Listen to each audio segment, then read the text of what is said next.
What's up, everyone? September 24th today. Picked up 12 cards recently. This was a part of a little, I'd say part two of an experiment that I was doing. I talked about recently that, in my opinion, because I was 0 for 4, to avoid buying cards from DC Sports that were raw in nature. So I picked up all of these cards here. Wanted to either prove or disprove my theory. I said I was 0 for 4. The cards were all damaged. I wanted to go ahead and do a little bit, get a little bit more data and see if I can confirm or deny my suspicions about DC Sports. They're a consignment website if you aren't familiar with them. They're on eBay. So these cards, I'm going to go ahead and examine these on camera for the first time. Picked up this pie. No bush this time, but we got pie. We've got pie. Just cleaning the card up real quick. Now, again, I haven't looked at these. I just got these in the mail Thursday night. It's Saturday right now. So we're going to go ahead and look at these real quick. Actually, let me look at it a little bit in the light here. Yep, there it is. Print lines up and down the card. They're all running vertically down the card. And of course, these chrome cards do have those kind of issues. But my suspicion with DC Sports was that people just sent their trash that they didn't want to deal with to DC Sports. And again, we're talking about on the, hopefully you're catching some of these print lines. You can see some here. Obviously I'm on this side of the camera, so I'm not going to be able to tell so well, but this pie was $7. That's some cheap pie. So the suspicion was that people, numbered to 125, that people just send their low-end stuff to them. And again, we're not talking about graded cards. I know Joey and Extreme send their graded cards there, and as I talked about in the video, we're about to get into the second card here. As I talked about in the video recently about them, it was, in my opinion, a great place to send your graded cards if you are a seller. If you're somebody looking to buy in bulk, here's the next card up. It's an Angeles Auto. Paid $8 for this one. Got a second one that was $9. So I'll be looking at both of those. But in my opinion, it was a great place to, well, and there's the paper with the pricing information on it of what I paid. It was a great place. Yeah, there it is. Scratches all up and down the surface. This is hideous. Hopefully I can get this into the light for you. Right there. You can see it all through there. It is epically bad. All right, so that's 0 for 2. And remember, we were 0 for 4 with our stuff before. So if we go 0 for 11 on this one with our 0 for 4 from before, 4 data points isn't quite enough. These are players that I'm actually collecting at this point. So it just kind of tied in with the previous video. All right, here's the second one we're looking at. Yep, print lines and scratches all down it. Print lines there. This is scratching here. It's different than the print lining. And then you'll see some scratching going this way across the card. It's down in this area. Hopefully I can get it there. And I'll be making sure to try to zoom in on this when I'm editing. Oh, there's another huge print line over here that I didn't even notice. Like I said, some print lining's expected on these cards, but this stuff's beyond anything I could imagine. I couldn't sell a person a card in the condition that these cards are coming out as without obviously mentioning it. Waddell, this one, $7.50. So it's really never about the price of the thing, because obviously we're talking about, I got 11 cards for $78. So on average, you're talking about, okay, so this one isn't too bad. I think this one's within kind of like reasonable expectation. I never buy a raw card expecting a 10. There's always hope, right? Print line here, a slight little scratch right up there, and then a little bit of a print line over here, and a little bit more elsewhere on the card. But this one was actually pretty decent. So I think relatively we'll put that one in the W pile. We can't be harsh on every single one of them, but no, but in all seriousness, like I said, I would never expect a 10 on cards like this.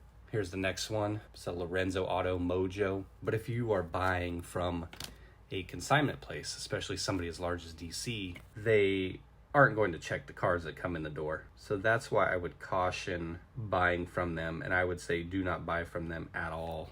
Do not buy raw cards from these guys. This one's not too bad. Print lining here, right here, you can see it there running down the card, and then it's on this side as well running down the card. There's a little bit of foil issue here, but this one isn't too bad. So I guess we'll put that one in the W pile as well. Again, as you see, the expectation isn't a 10, but it can't be so beat down where there's no shot of even grading it for your personal collection. Doesn't matter what the money is, how much it costs. If you have no shot at getting something decent for your personal collection, then what's the point of spending any kind of money, right? Next up, it's a Reed Detmers auto. Paid $10 for this one's a Bowman Mojo. This is 2021, not his first Mojo. Some foiling on the card. I'm not sure if you'll be able to see it. It's just some light spotting on the card. Light spotting. This one's decent though. Okay, so we're on a decent win streak. Again, these aren't going to come out as 10s. So if you are looking for 10s, then don't purchase. But at least we're getting some decent stuff this time. Next up, this is a Lizarraga numbered to 250. This one I actually paid the most for out of any of the cards. This one was $12.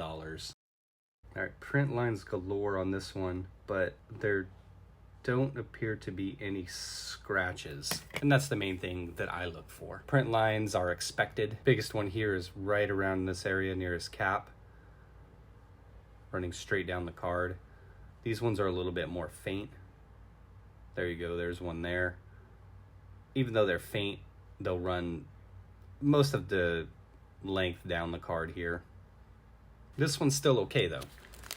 As I said, whenever I'm buying raw cards, the hope is always that the print lines are somewhat expected when you're talking about cards like this, but the hope is always that there isn't scratching. To me, I distinguish print lining from scratching. This Justin Dunn here, $7, but the hope is that you just don't see scratching, right? Scratching in the sense that it's obvious that the card wasn't cared for. Some print lining and scratching on this one, not too bad. Again, like I said, you're just hoping to see something that would be in the 9 range. On this one, not sure if you're going to be able to catch it. Print line is up here across his shoulder. Oh, there we go. You can see it there. And then there's a slight scratch right above that, like right there. There was a little bit more print lining down here, but overall, not too bad on this one. Redemption is happening. I would still caution against buying any raw cards from any large consignment outfit. It's, I don't know, maybe there's that expectation by some in the market that, or not expectation, but that line that will be used that, oh, they're large, they don't have time. Yeah, I mean, I get it. Baez, $3 card here. Reliever, he's actually doing not too shabby this year. This one's pretty beat up, but if you know you have zero shot at getting a high grade from somebody because they don't have the time to put in the effort, I should say, rather. Huge print line down the card right here, all the way down.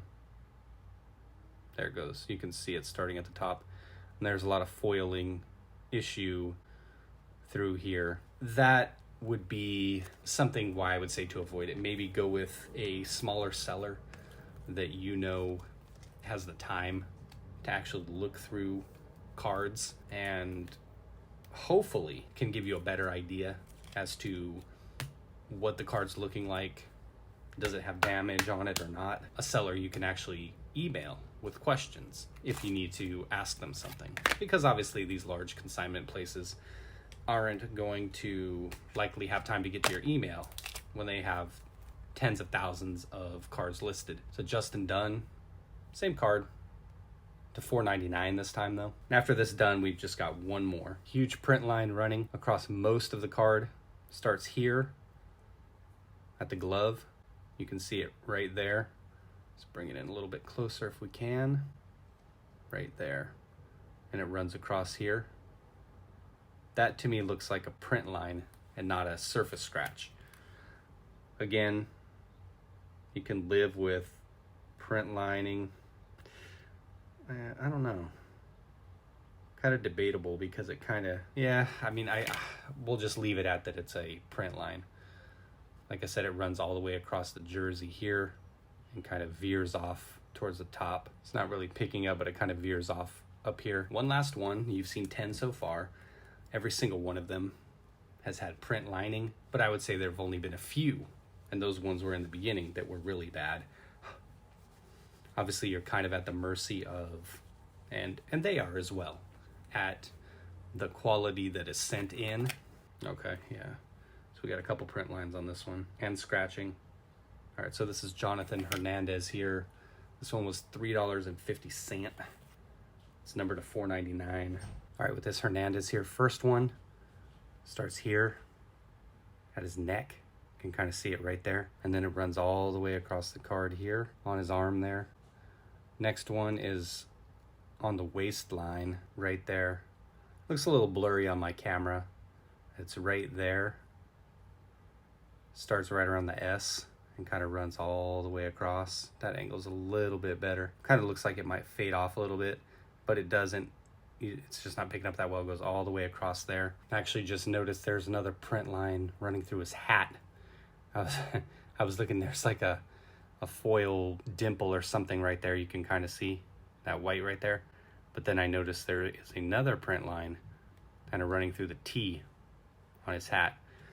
But again, not too terrible in terms of expectation versus what you pay for it. But I would just, again, caution. Did a little bit better on these, I think, than in the past. But I would still caution because every single one of them had some kind of print line where there's zero chance that you're going to get a 10 on these. I think I just wrap it up by saying that it depends on your expectation. If you are just buying cards, autos in this case for the most part, to put on stands, and they are players you like, you just like the auto, you like the card, you just want to sit there and look at the card. Maybe you like this somewhat of a color match, or how the purple, not necessarily a color match, but how it's still a nice looking card. Player I collect here, Reed Detmers, I have a lot of his stuff.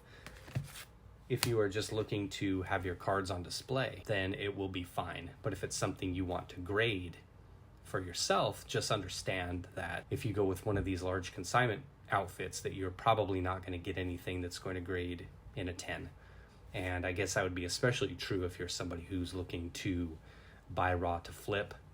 I would say that there is zero chance, because I've seen 15 cards now and all of them have surface issues. So there's zero chance, in my experience, 15 cards now, a little bit bigger of a data set than we had before, but zero chance that anything that you're going to get is going to be something you can grade and then flip. There might be a play there if you are into that, where if you know that the 9 or even an 8, I guess, is going to give you some kind of return, then perhaps there's a play there.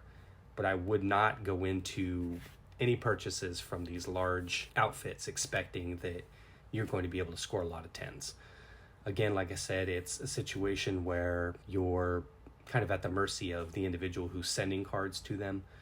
And they are, to some degree, just because they don't have the time to look. What that says about their customer service, I'll leave that up to you in terms of them examining the cards or not. I examine all cards that I sell. I list them as such in accurate condition because I want the people to know what they're getting. I don't want returns to happen, and I haven't had any issues with that because the cards are always listed accurately. Now, one last note, a lot of sellers, we've talked about this before with other people in Discord and messages on YouTube, a lot of other sellers, oh, here's the card, that's it, they don't list the condition, and then you get the thing and it's trash and it's all scratched up. So a lot of sellers aren't really like how I am, where I get pretty thorough with my descriptions. Just again, more cautionary tales for you guys and gals out there. If a listing just is really vague and has one line, take the time to ask some questions. I know it seems kind of cheesy to do it on $3, $4, $8, $10 cards, but you want to have a good idea of what you're going to get. And again, don't have your expectations set that you're going to be getting 10s left and right in the mail. All right, everybody. Thanks for watching. Thoughts below. Let me know what you think. Take care, everyone. Be well.